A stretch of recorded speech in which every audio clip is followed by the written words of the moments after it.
you'll be through. And some of us get to 5 months and 29 days, and we give up.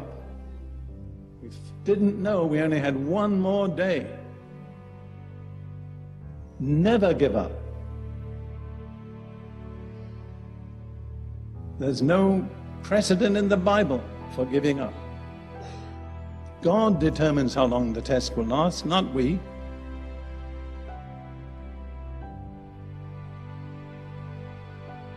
You see, waiting is one of the tests to which God almost invariably subjects the servants He intends to use. I'll give you just a little list. Abraham. You're going to have a son who will be the head of a nation that will be unique in the earth. How long did he have to wait?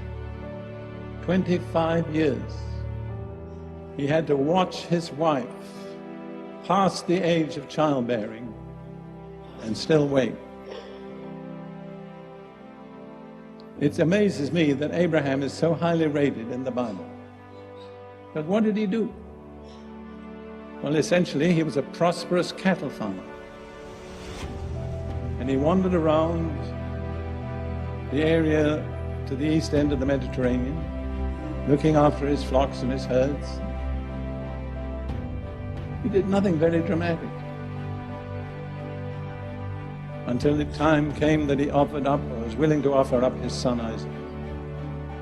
I've often asked myself, what was it in Abraham that caused God to esteem him so highly that he was called the friend of God? And I'm not sure that I really know the answer. But I think one way he earned God's favor was by waiting. Some of you are going to forfeit God's favor if you don't wait. And then there was Joseph. I love the passage in Psalm 105 that speaks about Joseph. I think I can identify with this to some extent from my own experience. Psalm 105 verse 17 and following. God sent a man before them, Joseph, who was sold as a slave. They hurt his feet with fetters. His soul came into irons. Somebody said the iron came into his soul. Until the time that his word came to pass, the word of the Lord tested him. See, that's a test. The Lord gives you a glorious promise, tremendous. And after that, everything goes the opposite way. Instead of becoming the ruler over your brethren, you end up in a jail in Egypt. And I can't think of a worse place to be in jail than Egypt. What was God doing? Testing him. What was the test? Waiting. And then, if you want to look at others, Moses. It says in Numbers 12 verse 3, Moses was the meekest man on earth. How did Moses learn meekness? By waiting 40 years. Somebody asked another preacher friend of mine, why did God keep Moses waiting 40 years? And the answer was, because he couldn't do it in 39. God will not finish until the test is complete. When Moses first thought he could deliver Israel out of Egypt, he was a very arrogant young man. 40 years later, he was the meekest man on earth. And no one except Jesus has ever exercised such authority as Moses exercised. So if you want to have authority, you know what you need to cultivate? Meekness. God cannot trust his authority to the arrogant, the proud, the self-assertive. We had a prophetic word that said that in so many ways.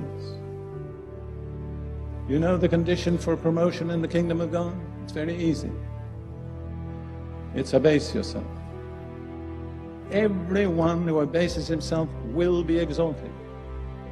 But on the other hand, everyone who exalts himself will be abased. That's right. You have the choice. That's an unalterable law that governs the universe.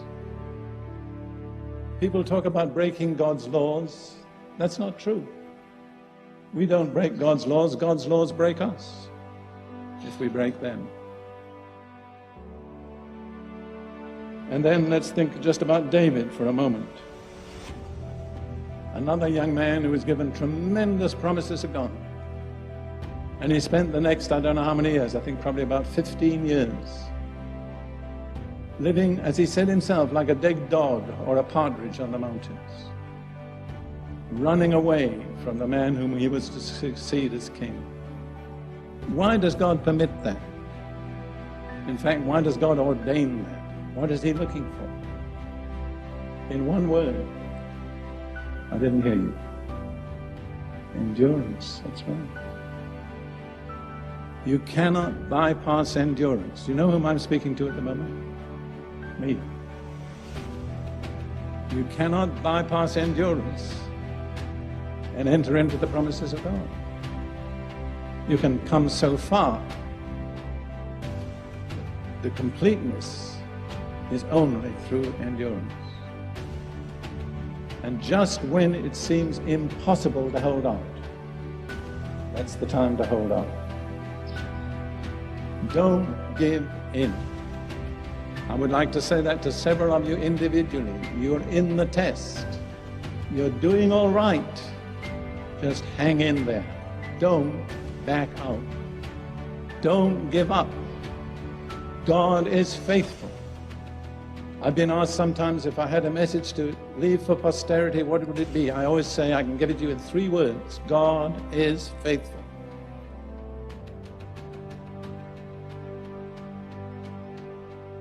I'll tell you another thing about waiting.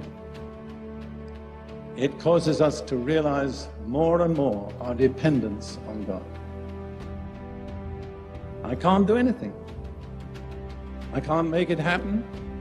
I don't know when He's coming. I just depend on Him. We're dependent on Him. So waiting causes us to realize in an altogether new measure our dependence on Jesus.